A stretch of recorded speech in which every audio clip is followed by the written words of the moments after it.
Espace mobilise son service des sports, son réseau de correspondants et son équipe de consultants pour commenter l'actualité sportive, toutes disciplines confondues. Faire vivre les résultats et les matchs en cours. C'est ici que ça se passe. Top départ. Bonsoir à tous. Merci de nous rejoindre sur Espace TV. Vous êtes très nombreux à nous regarder un peu partout à travers le monde. Merci pour la fidélité, bien évidemment. Vous êtes sur Espace TV. Top départ, votre émission. Tous les mercredis, on se retrouve pour parler de l'actualité sportive. L'émission qui conjugue le sport au pluriel, comme vous le savez. Nous sommes le mercredi 27 septembre 2023, comme à l'accoutumée. Toutes les semaines, on se fait le plaisir de recevoir un acteur de la chose sportive, un dirigeant, un encadreur, ou on peut dire encore un athlète lui-même, ou l'athlète lui-même. Pour ce numéro, nous allons vous plonger dans l'univers de la boxe thaï, où on va donc recevoir bien évidemment un acteur de cette discipline, la boxe thaïlandaise, ou encore le Muay Thai, un art martial, pied-point. C'est probablement la boxe la plus complète puisqu'on utilise toutes les parties du corps pour frapper son adversaire. Il est bien placé pour nous donner plus de détails et d'explications. Il s'agit bien évidemment de Mahmoud Axel Keita qui est aujourd'hui dans le top départ. Lui, il est détenteur de plusieurs trophées donc en boxe thaïlandaise. Il est de surcroît le sportif guinéen le plus titré de tous les temps, tout sport confondu. Mahmoudou est un boxeur professionnel guinéen résident à Angers en Belgique, mais il joue toujours au nom de la Guinée. Keita qui annonce sa retraite internationale au mois d'octobre prochain avec à la clé un combat d'honneur à mener donc à Conakry. Mahmoudou a plusieurs fois été champion en tout cas de sa catégorie depuis maintenant 22 ans. Avec le champion, nous allons aborder plusieurs sujets dont ses objectifs de fin de carrière, son combat qu'il entend organiser à Conakry. On va également dérouler sa riche carrière en tant que boxeur professionnel. Cette émission Top Départ de ce jour est réalisée par Elhaj Mohamed Bangoura et Mamad Boiba. Bienvenue à tous. Top Départ.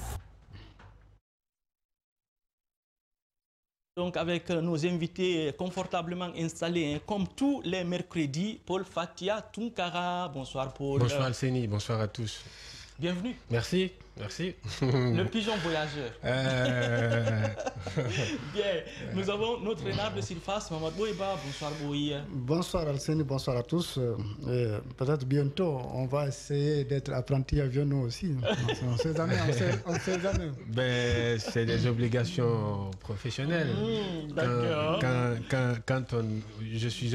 Je suis un prestataire de service. D'accord. Quand on sollicite mes services sous n'importe quel cieux et que je suis disposé à le faire et qu'il n'y a pas de... Cela ne se chevauche pas avec, bien sûr, mes obligations professionnelles à Espace, parce que je suis payé à Espace, je suis employé à Espace. Les obligations professionnelles à Espace, d'abord, passent en primauté et en primeur. Après, les autres services pour lesquels on me sollicite, ben, je vois s'il n'y a pas de conflit d'obligation. Et puis voilà, je suis disposé à le faire. Au nom de la Guinée. Au nom de la Guinée, au nom de la passion qui nous anime tous. Il n'y a pas de problème. Il n'y a pas de problème. Alors, on le comprend. Ces explications sont convaincantes. On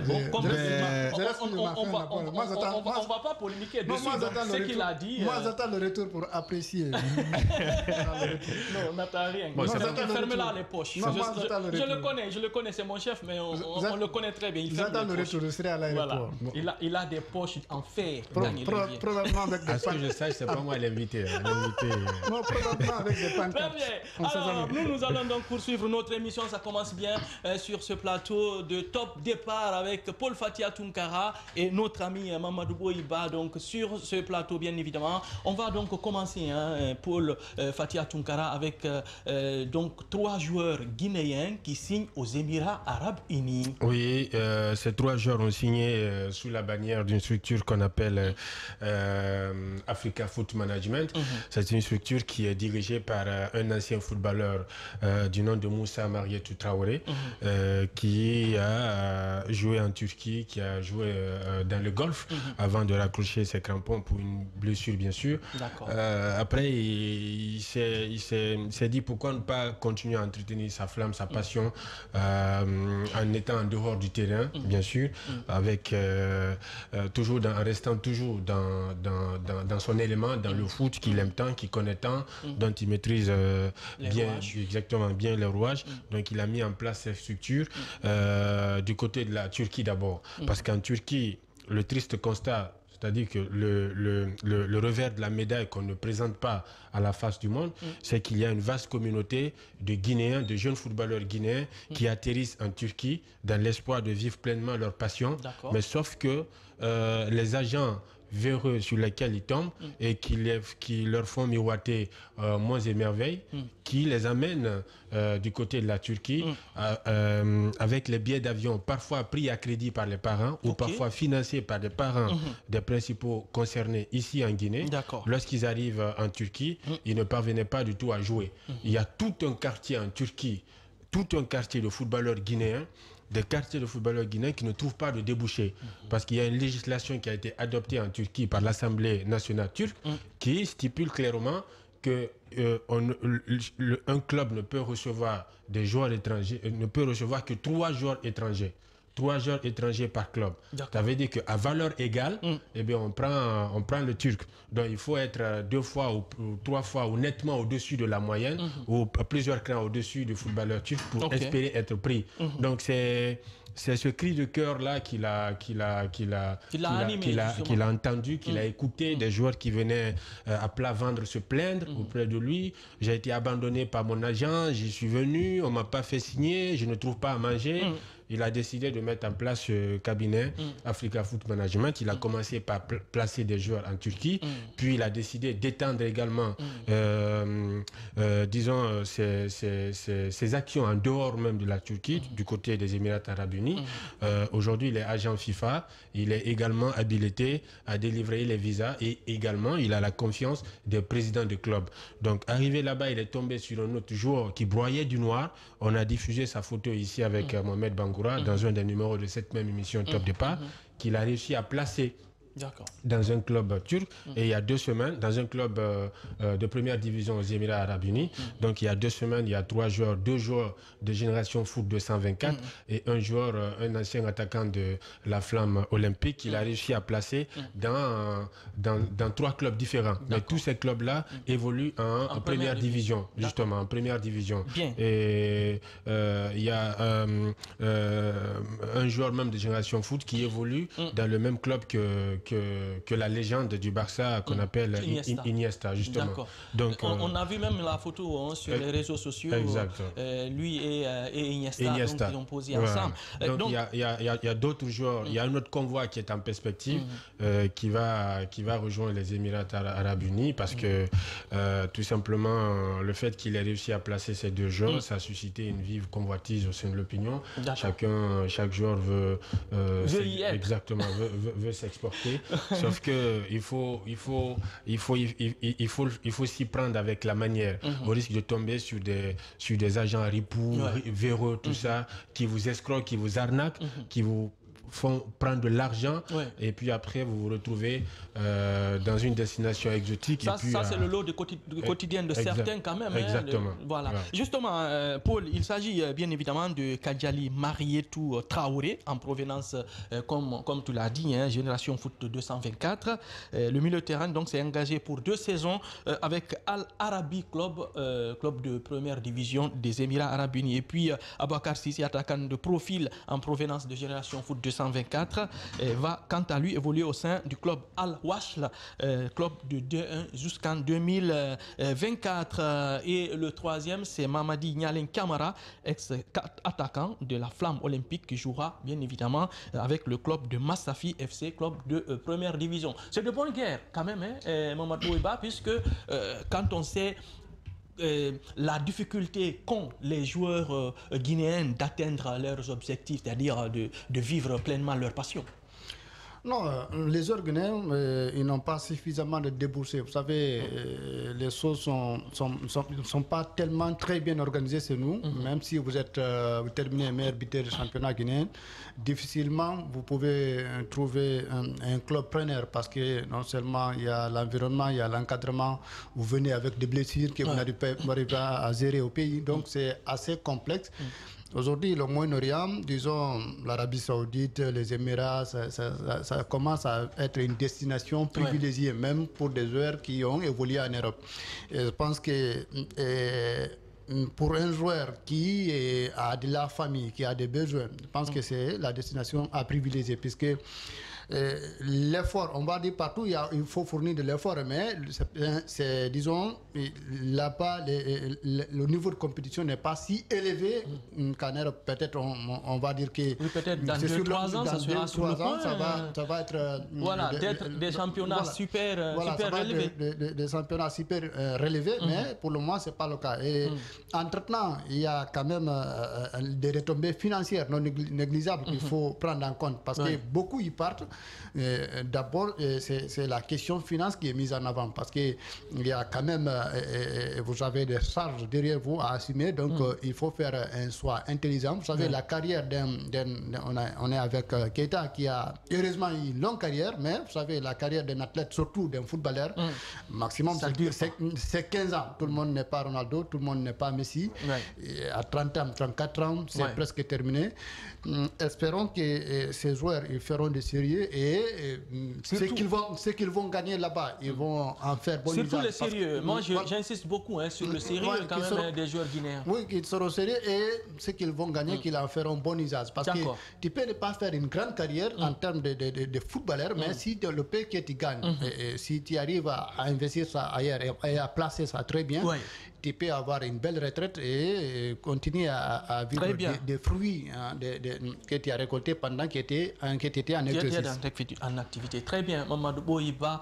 On va dire bonjour à notre invité.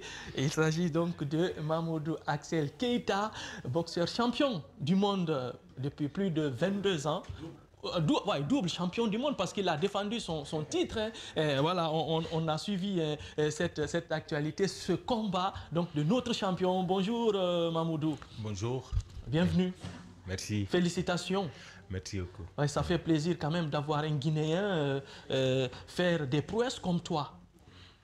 Plaisir partagé. Ouais, ça fait plaisir. Félicitations encore. Bon, alors, avant donc de passer la parole à Mamoudou, puisqu'on a beaucoup de choses à se dire, on va terminer la page football avec, bien évidemment, la Confédération africaine de football qui a attribué la Coupe d'Afrique des Nations retirée à la Guinée au Maroc pour 2025. Non, il y avait... Non, il y a... Non, il y a... cette édition, quoi, ça veut dire... Non, ça me met dans tous les états, en fait. C'est-à-dire, quand vous parlez de ça, essayez de survoler et puis on passe. C'est mieux. Il appuie sur ça, retirer à la Guinée. Voilà, allez-y pour... Non, je pense que la CAF n'avait pas... Il n'y avait pas mieux à faire pour la Confédération africaine de football que de confier l'organisation de la CAN 2025 à un pays, aux installations toutes faites, à un pays en termes d'installation, en termes en termes d'image, en termes également de performance. Je pense qu'il n'y avait pas mieux. Aujourd'hui, il y a de la suite dans les idées, il y a de la suite dans les événements. Le Maroc, au-delà de disposer 24 stades d'entraînement pour les 24 nations qui seront présentes au Maroc pour la CAN, ça ils en ont.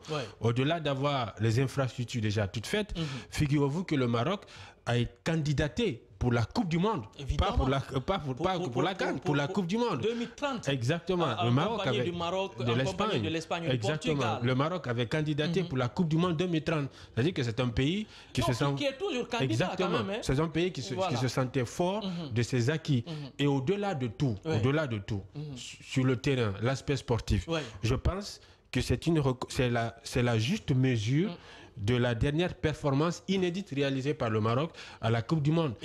Demi-finaliste de la Coupe du Monde, perdre faire tomber que des géants, la Croatie, la Belgique, et puis tenir tête... Le Portugal. Le Portugal également, tenir tête à la Croatie, vendre chèrement sa peau de la défaite contre la France quand même, finaliste, et qui a donné des misères à l'Argentine en finale, je pense qu'on ne pouvait pas faire mieux que de confier l'organisation au Maroc. C'est une récompense sur le plan sportif, mais aussi on a évalué le cahier de charges, on a tenu compte des contraintes à la fois structurelles, fonctionnelles, organisationnelles, tout. On a dit 2027 c'est demain.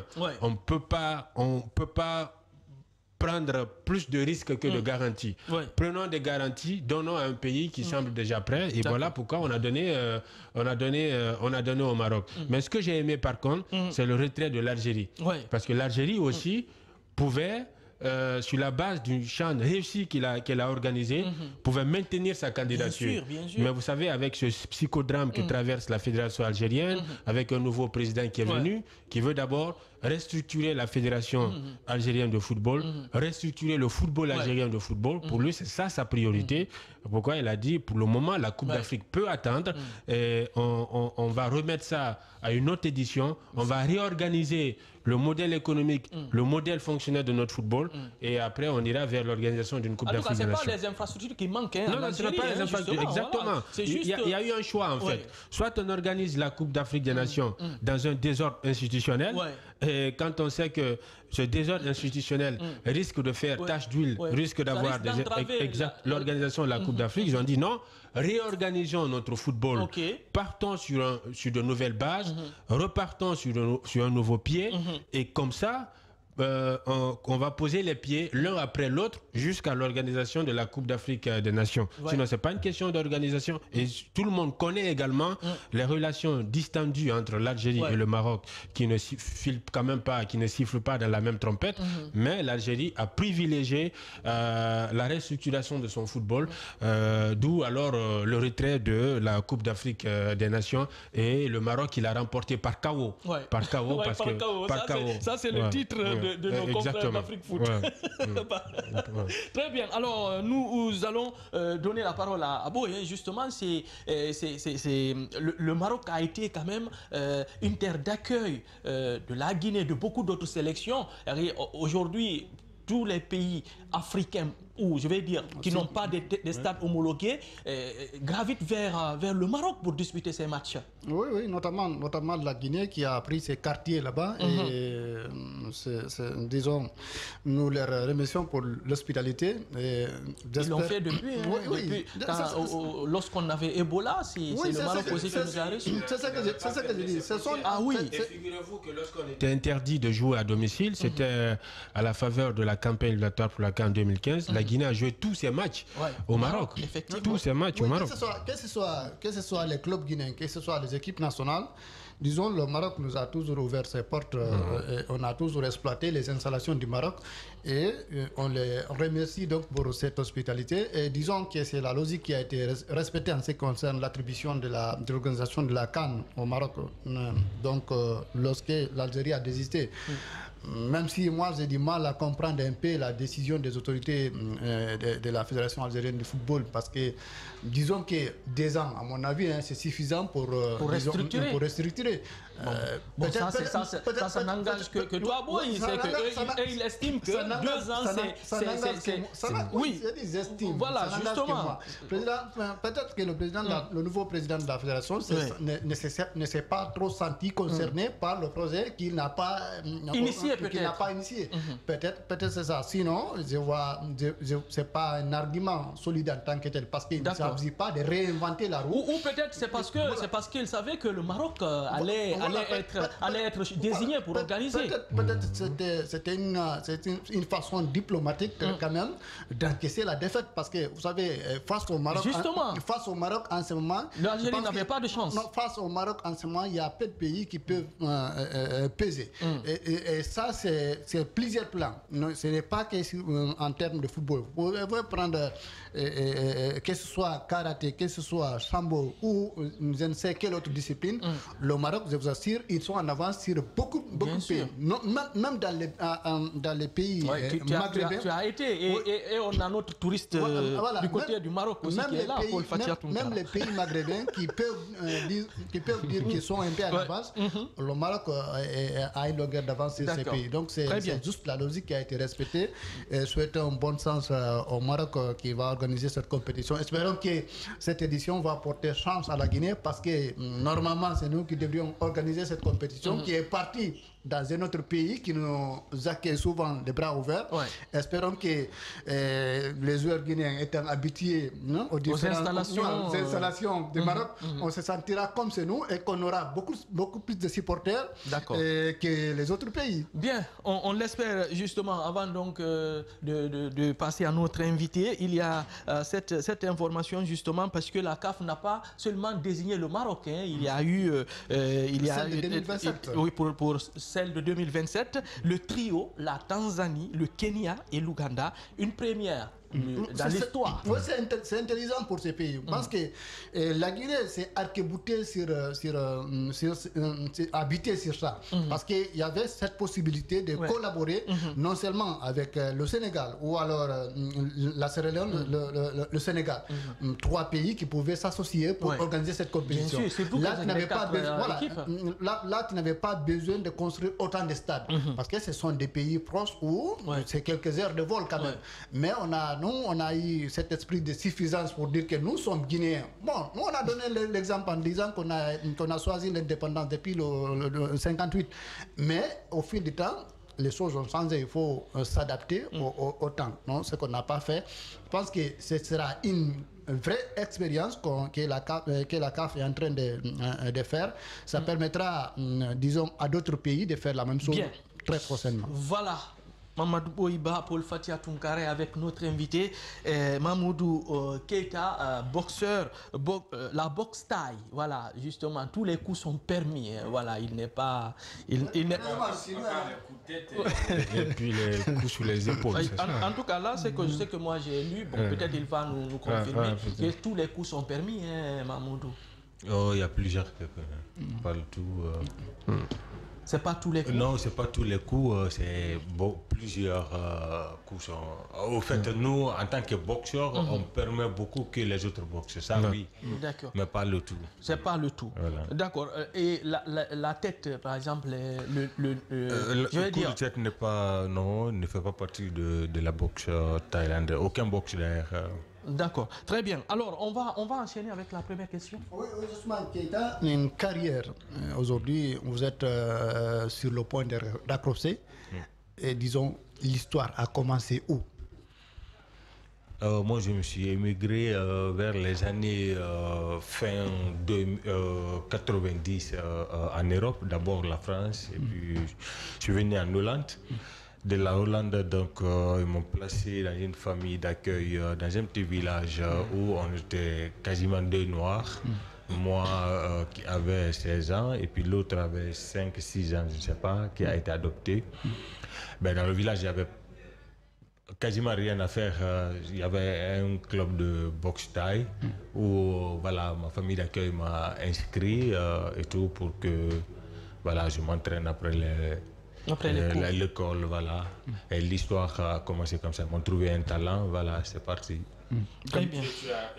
Tu as aussi toi aimé, ou bien tu as pris le temps d'aimer la discipline? Non, aimer ou ne pas aimer, c'est quand tu as beaucoup de choix que tu commences à aimer ou ne pas aimer. Mais si tu n'as que un, c'est déjà... D'accord. Voilà. Donc c'était une obligation pour toi d'aimer la discipline. L'histoire n'a pas... Ouais, je dirais un peu, parce que au fait, ce qu'on ne dit jamais ici, j'étais le seul noir. Donc en allant à l'école, il y avait toujours un groupe qui attendait. Ouais. Et au retour aussi, c'était la même chose. Moi, à la base, il n'y a rien de violent sur moi. Jusqu'à la mort de ma maman, tantôt, quand il disait à ses amis, je suis boxeur. C'est pourquoi d'ailleurs, 22 ans de carrière, c'est les derniers 5 ans qu'on sait que je boxe réellement. D'accord. Parce qu'il n'y a rien de violent sur moi. Donc Mamoudou a commencé la boxe en 2007. Non, j'ai commencé à 2000. C'est à 2007 que je suis devenu professionnel. Voilà, en 2007, tu es devenu professionnel et tu as boxé, tu as fait 108 combats. 109 maintenant. 109 maintenant. Oui. Il va y avoir le 110e ici à Conakry. Alors, dites-nous, quelle va être la prochaine étape pour Mamoudou? En fait, j'ai aussi étudié, j'ai une étude universitaire, mais pour moi,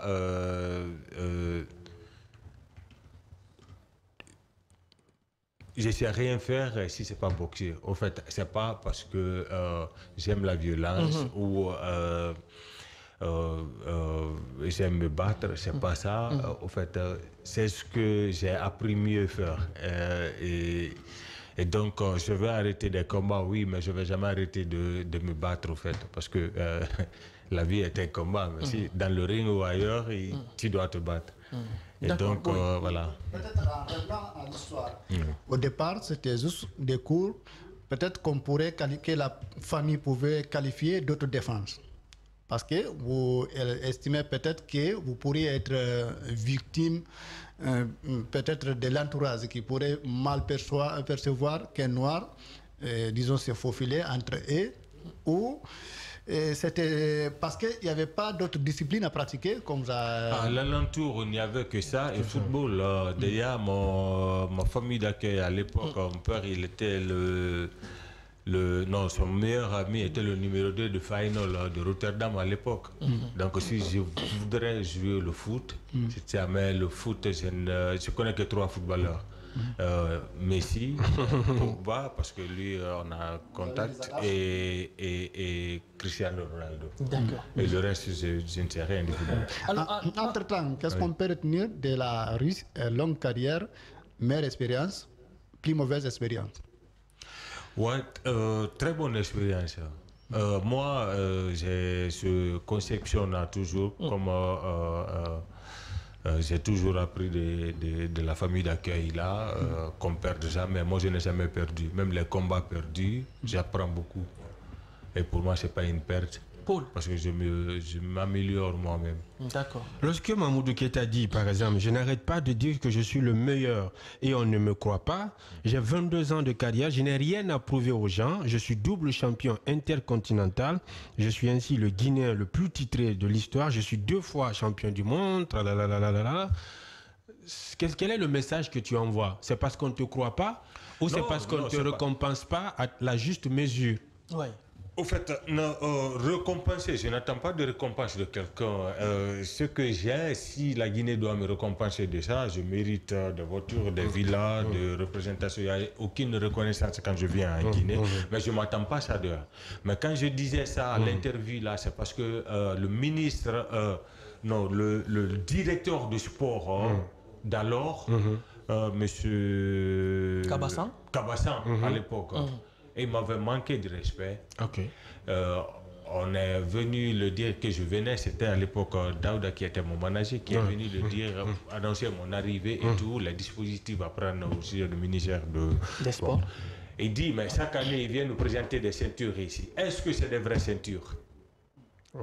C'est un Guinéen qui me pose ces questions. Si c'est des vraies ceintures, les certificats, elles sont où?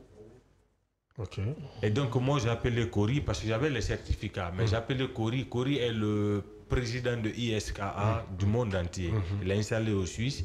Il a envoyé une email là avec toutes les ceintures que j'ai eues sur ISKA à David. La photocopie il les a envoyées. Après, même avec ça, il n'a pas bougé le petit doigt. Après, quand je l'ai vu, il m'a regardé, il m'a salué comme si rien n'était. Et ça, je n'ai pas supporté ça. Parce que moi, tous ceux qui m'aiment, ils m'aiment de mon franc-parler. Je ne tourne pas autour de peau parce que le pire que tu sais me faire, c'est de me taper, mais tu ne me feras pas mal. Parce que d'autres m'ont tapé, je me suis levé à l'hôpital, mais je suis encore là. Donc tu ne me feras pas mal. Et ça, j'ai trouvé ça hypocrite et tout. Tu vois? Et c'est pourquoi j'ai dit, écoute, je n'ai rien à prouver. En 22 ans de carrière, je n'ai rien demandé ici à personne. Mais même en venant en Guinée présenter mes ceintures, Je paye mes billets avec mon équipe. Ta réservation aussi. Ma réservation des hôtels, je le paye. Voiture et tout, quand je viens ici, je paye. Même les gens qui viennent m'accueillir et tout, m'organiser ça, je paye. D'accord. Écoute, le combat n'est pas fini. Je me bats pour pouvoir présenter la ceinture à l'autorité. Et quand j'ai cette occasion, jusqu'à autoriser au président de la République, je me bats encore. Deux fois, j'ai la chance de le faire et deux fois, non. Donc pour avoir... Je me bats. C'est pourquoi vous dites la boxe. Je dis, ouais, la boxe va finir, mais je vais continuer à me battre. Parce que j'ai envie de mettre quelque chose ici, dans ce pays, et je sais que le combat n'a pas fini. Donc Mahmoud, pour avoir par exemple un accès à la présidence, pour avoir une audience, il faut qu'il glisse quelque part des billets de banque? Non, c'est pas ça, on ne me demande pas de l'argent, mais souvent, ok, ça c'était dans les pouvoirs, mais le pouvoir de maintenant, c'est aux disponibilités. Avant, il y avait beaucoup de trucs à jouer, on ne peut pas déballer tout ça ici et tout. Mais maintenant, pour rencontrer le président, c'est pur à l'agenda du président. Sinon, vraiment, il a... Déjà, j'ai voulu, il y a un moment, j'ai voulu quasiment... Depuis que l'histoire s'est passée avec le monsieur, le directeur, j'avais un combat en vue. Après ce combat-là, j'ai voulu arrêter. Mais j'ai jugé nécessaire de venir montrer, mais ok, si l'autorité ne me reçoit pas, il y avait ma famille ici, ma maman vivait encore, mais je suis venu juste quand je suis venu au président de CNRD, l'accueil que j'ai eu, pour la première fois, je me suis senti un Guinéen champion. Voilà, c'est ça, un Guinéen. Mais est-ce que c'est à cause de ça, Mahmoudou a envie vraiment d'organiser un combat pour montrer... non, j'avais cette idée avant. D'accord. Mais maintenant, j'ai jugé nécessaire d'aller mettre ma ceinture intercontinentale en jeu. Pour le récompenser de ce qu'il m'a fait, c'est ce que je sais faire de mieux. Donc j'ai regagné la ceinture, j'étais venu ici le mois d'avril, mais l'agenda du président était chargé, donc je n'ai pas été accueilli. Mais la ceinture, donc, d'ailleurs, j'ai été invité partout, mais je l'ai présenté à personne parce que je l'ai eu pour son Excellence, Monsieur le Président. Et donc, je l'ai présenté qu'au ministère du Sport quand j'ai été invité par son Excellence Béa Gallo. Donc je suis venu présenter la ceinture et tout, et puis j'ai expliqué ce que j'ai voulu avec la ceinture. Mais comme vu de l'agenda du président, j'ai pas été accueilli. En allant, j'ai pas voulu me retourner avec la ceinture parce que l'idée c'était de le remettre. Et donc j'ai dit ça à son Excellence, Monsieur le ministre du Sport. Donc je lui ai laissé la ceinture de remettre au président que la ceinture, au fait, pour moi, c'est le président champion que j'ai eu, moi, en tout cas, de ce pays, parce que l'accueil que j'ai eu et tout, voilà, ça m'a rendu moi-même en quelque temps et tout. Et donc, voilà, l'histoire s'est passée comme ça. Ben, après, il m'a envoyé un texto qu'il a remis la ceinture, son Excellence. Bien, voilà. Mahmoudou, en te voyant à chaque fois quand tu fais un combat, on te voit avec le drapeau guinéen autour du cou, ou parfois tu l'étends comme ça à la face du monde, justement. Qu'est-ce que ça te fait d'être champion avec le drapeau guinéen? J'ai été, une fois, j'ai eu l'audience avec son Excellence M. Guiba Yakité. Je lui ai dit qu'il n'y a pas plus branding que moi. Il n'y a pas plus branding que moi, je ne plaisante pas, ce n'est pas une arrogance, c'est la vérité. J'ai hissé ce drapeau en 43 pays. Je suis devenu hollandais en 98 avec le passeport, hein, pas le papier séjour. J'ai eu le passeport en 98. 98, j'ai commencé la boxe en 2000. J'ai été boxeur professionnel en 2007. De 2007 à maintenant, tous mes ceintures ne sont pas homologuées parce que la Guinée n'était pas fédérée, c'était un sport qui n'était pas connu ici. D'accord. L'autre me traitera de con, peut-être. Mais je sais quand même qu'il n'y a personne qui est plus guinéen que moi ici. Je suis désolé de le dire comme ça. Partout où j'ai été, c'est rouge et vert. Quand je perds ou je gagne, je l'ai toujours haïssé. Et pour qu'on chasse, parce que ça me faisait mal. Quand tu dis Guinée, on te parle de Guinée-Bissau, un petit pays comme Guinée-Bissau. Au fait, un pays puni. un pays puni, parce que en Europe, quand tu es au coin, c'est parce que tu es puni. Tu es au coin de la Guinée, et quand tu dis Guinée, on te dit Guinée-Bissau, et ça faisait mal. C'est quand même curieux, Alseni Baldé, quelqu'un qui défend les couleurs du pays et qui est le directeur national des sports, ne soit pas au courant de ses activités, de ses mouvements. Non, il m'avait reçu 2 fois, 3 fois avec les ceintures, comme je venais tout le temps. C'était régulier. Tu vois, depuis combien? Depuis 98, et maintenant chaque année, je viens présenter une ceinture ici. J'ai presque 40 ans. Et au final, les relations se sont améliorées, il a compris. Moi, je ne glande pas avec les... Je ne suis pas comme ça. Je ne suis pas comme ça. Je suis, même quand je faisais la sécurité armée au Parlement européen, à Bruxelles, les hommes se font bisous. Quand ils se voient, salut, bonjour. Moi, si je ne t'aime pas, tu dis non, ne fais pas bisous. Pourquoi je ne t'aime pas, je te dis. Carrément. Moi, non, je ne te pas autour de peau. Maintenant, quelle a été la réaction des Hollandais, justement, c'est-à-dire du fait que tu as représenté ton pays d'origine?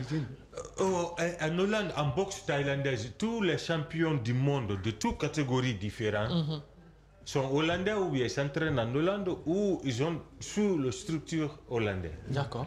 Allez, je vous renseigner et tout. Le boxeur maintenant qui a perdu beaucoup de combats, qui est inégalé, le grand boxeur de tous les temps. Oui. Il a fait même académique et moi c'est un Marocain, Badr Hari. Ah oui. Lui, il combat pour 200 000 €. Son gars c'est 200 000. Mais il gagne 2 millions. Il a 1 milliard de vues au monde. Tu vois, moi j'ai pensé, parce qu'en Hollande il y a beaucoup de boxeurs de toutes catégories. Il y a boxeurs là-bas, ça n'en manque pas. Tu vois, et ici en Guinée, de l'autre côté, c'était même méconnu. Tu vois, ça serait dubieux d'aller combattre pour... voilà, il y avait ça aussi. Plusieurs ceintures non homologuées. À l'époque, faute de fédération digne de nom. Aujourd'hui, il y a une fédération. Je crois comprendre que les relations ne sont pas aussi au beau fixe que ça. Non, si, j'ai des contacts avec la fédération. J'ai une fédération déjà. Moi, j'ai voulu faire ce que je saurais faire pour eux, c'est-à-dire l'organisation là, envoyer aussi des officiers pour pouvoir former les officiers guinéens. Donc, désormais, quand on fait des galas ici, qu'on ne fait pas venir de l'Europe ou ailleurs, et ils peuvent aussi dans le sous-région, parce qu'il y a une ESK maintenant, représentant de l'ESK Afrique maintenant et en Côte d'Ivoire, que j'ai beaucoup de contacts avec. Il y a un au Cameroun, en Sierra Leone ou encore à Dakar. Et donc aussi, il y a des combats là-bas. Ils peuvent aussi demander les officiers de venir arbitrer des combats. Mais aussi, comme ça, on peut avoir aussi des échanges. Parce qu'on a des boxeurs ici aussi qui commencent à grandir. Allez-y, Paul. Combat pour l'honneur, un dernier pour la route, pour le double champion du monde qui se fait appeler affectueusement le Terminator guinéen. Pourquoi Terminator guinéen? Et dans les préparatifs de ce dernier combat qui est prévu pour le 28 octobre au stade de Petit Souris, on en est où présentement? On est à quelle étape de préparatif? Terminator, c'est pas parce que je défonce tout le monde, non. J'ai des métaux partout. Je me suis caché 47 fois. 47 fois en 22 ans. Donc, si c'est pas en Europe, l'histoire de boxe, c'était une histoire que... Donc, c'est pourquoi j'ai dit Terminator, parce qu'il y a des métaux dans mon corps partout. À quel niveau tu te trouves aujourd'hui dans les préparatifs de ce combat tant attendu par le peuple de Guinée? Au niveau organisatorique de ce combat, au fait, c'est Kadiat qui pilote le projet. Quand on est venu d'abord ici en Guinée, je suis venu avec mon agent, bien sûr, parce que lui, il se moquait de moi tout le temps. Et il me disait que c'était un rêve qui était sur mon ventre. En Hollande, les rêves impossibles, on dit qu'il est écrit sur ton ventre. Tu vois? Et donc, cette fois-ci, il dit, tu sais c'est quoi? Si je ne me mêle pas, peut-être tu vas arrêter sans réaliser ça. Parce que c'était pour que ton papa te voie, il est décédé, pour que ta mère est décédée, et maintenant pour le mémoire de la jeunesse, mais comme ça, toi tu es plus jeune et tout, je veux me mêler, on va voir si j'essaie. Donc il est venu, on a fait beaucoup de démarches et tout, on a fait les conférences de presse et tout, mais moi, lui, je l'avais dit de laisser ici l'argent avec Kadiat qui pilote le projet pour qu'il fait des banderoles, il fait des trucs et tout. Kadiat avait demandé ça. Mais lui, pour lui, on va aller, au moment venu, il va venir se joindre et tout à Kadiat pour booster les trucs. Parce que lui, il a l'impression qu'en Guinée, si tu n'es pas derrière, les trucs ne bougent pas. Et donc, il est parti avec moi en Europe et donc, il a eu des problèmes avec l'impôt, ils ont gelé ses comptes, ces trucs et tout, il a déchiré le problème. Et maintenant, et donc nous nous sommes retrouvés comme ça. Et moi, j'ai amputé 10 jours donc, de mon entraînement pour venir donner coup de main à Kadiatou. Parce que déjà, stade de Nongo déjà, après, là-bas, il est en rénovation, on ne sait plus faire ça là-bas. Donc, on avait calculé autrement. Au niveau budget, il y a beaucoup de défaillances de trucs. Ça reste la même chose, mais on ne fera pas de gain. Si c'est à Pétichori. Pétichori, nous sommes en train de négocier là-bas. Bon, ils ont demandé beaucoup de choses, le permis de ça, le truc de ça et tout. Et puis, ça, on a des sponsors qui nous ont promis et tout. Donc, ils n'ont jamais... Non, mais Nolagui a signé le contrat et eux, ils nous ont sponsorisé d'une bonne somme déjà. Ouais, c'est bon. Et donc, on a vu les hôtels différents qui ont envoyé leurs offres et demandes. Mais comme moi, j'ai toujours été à Noum, là-bas, je suis à la maison là-bas et tout. Donc, j'aimerais bien, mais nous sommes en train de négocier avec eux. Et donc, quand je suis venu, le ministre a souvent demandé à Kadiatou où on en était avec le projet. Et il avait dit qu'il allait envoyer un document à ce sujet encore. Donc, il a fait, moi je suis venu. Kadiatou m'a fait ce compte rendu, j'ai envoyé un texto à son excellence que j'étais là et tout, que je comptais le rencontrer. Donc, il m'a donné l'audience hier. J'étais beaucoup très chargé avec, je ne sais pas ce qui était là, mais il m'a accueilli quand même. Il recevait non seulement Yann Balès, mais aussi le nouveau Conseil national de la jeunesse. Voilà. Et donc, il m'a reçu avec son cabinet et tout. Et donc, il m'a demandé où on était. Donc, on lui a donné l'explication où on était. Il m'a demandé le problème qu'on avait. J'ai dit, ben, écoute, normalement, rien n'a bougé. Mais il nous a toujours dit depuis au début que son ministère n'a pas le budget pour ça. Ce qu'il veut faire, c'était des aides institutionnelles. Ben, on avait fait un document depuis le début pour les aides institutionnelles, mais on n'avait pas eu de suite. Et la conférence de presse aussi, j'avais demandé, mais j'avais pas eu de suite. Mais il suivait quand même, parce que s'il demandait toujours Kadiatou, c'est que maintenant il me dit si déjà on pouvait s'associer, de faire ça le mois de décembre, parce que il a voulu faire une compétition de sport de combat ici. Moi d'abord combattre et puis la boxe déjà pour moi, et puis boxe thaïlandaise pour moi, et puis boxe pour bien. Voilà, il m'a pas parlé de trucs, mais voilà.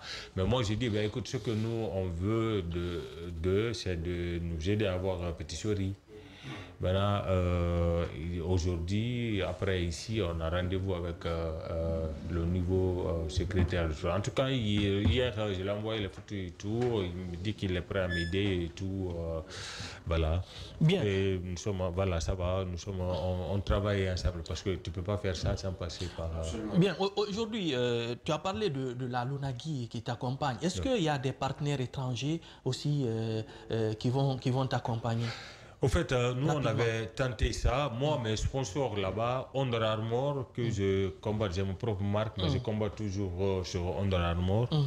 Il dit qu'il n'a rien à faire avec l'Afrique, parce qu'ils n'ont pas de représentant par là. D'accord. que je ne peux pas le garantir que les Africains portent honorairement. D'accord, donc on compte... donc lui, il n'a... Au fait, personne ne veut venir faire quelque chose pour moi. Alors, maintenant, peut-être une dernière chose. Il y a, par exemple, une fédération déjà de boxe thaï qui est en place. On en avait parlé lorsque tu étais venu la première fois. Et à quel niveau se trouve aujourd'hui la fédération guinéenne de boxe thaï? La fédération guinéenne de boxe thaï, voilà, on parle. Ils ont aussi des difficultés, tu vois. Et, ici, le problème, on sait s'attaquer, si tu veux, au ministère ou le truc, mais c'est pas comme ça. On sait s'attaquer, mais on sait bien que ce n'est pas leur faute. Il y a beaucoup de fédérations et tout. Il faut que les fédérations sachent qu'ils doivent créer des structures pour pouvoir aussi fonctionner et tout, et pas attendre que l'État, s'il ne vient pas, cela veut dire qu'il n'y en a pas. Et c'est des gens, souvent, ils créent des fédérations en comptant sur l'État. Et si l'État n'a pas de budget pour eux, donc il barre pour les autres qui savent faire quelque chose. Et il ne veut pas travailler avec. C'est un peu ça le problème. Mais la fédération donc, de boxe, ça va bien. Et mais moi, j'aimerais bien qu'ils aient des officiers, des rings et des places pour. Vous êtes transi dans la salle d'entraînement? Vous dites? Dans leur salle d'entraînement, vous êtes... Oui, j'ai été là-bas. La dernière fois que j'étais là, j'ai été voir et tout. Bien, Paul, allez-y. Moi, ça c'est... rapidement, on sont pris par le temps. C'est un raisonnement personnel. Au-delà de l'athlète, j'ai eu la chance de le côtoyer lors de son récent séjour jusqu'à l'occasion du décès de sa défunte maman. Je saisis cette occasion pour lui présenter toutes mes compassions. Derrière un athlète se cache un homme qui est resté fortement attaché à sa maman, aux valeurs de la société africaine et aux valeurs également de sa famille. Il est resté très complice avec sa maman. C'est quelqu'un qui buvait comme une éponge, qui absorbait comme une éponge les conseils de sa maman. C'est ce qu'on néglige dans notre tradition. Dans notre société. La baraka, elle existe, elle se trouve enroulée sur le cœur de nos parents. C'est à nous d'aller la chercher. Et je pense que s'il a eu une telle longévité dans sa carrière, s'il a eu un palmarès long comme un bras, teinté de autant de trophées internationaux, c'est parce qu'en partie, il a aimé son travail, mais il y a aussi cette bonne grâce exactement qui l'a accompagné durant toute sa carrière.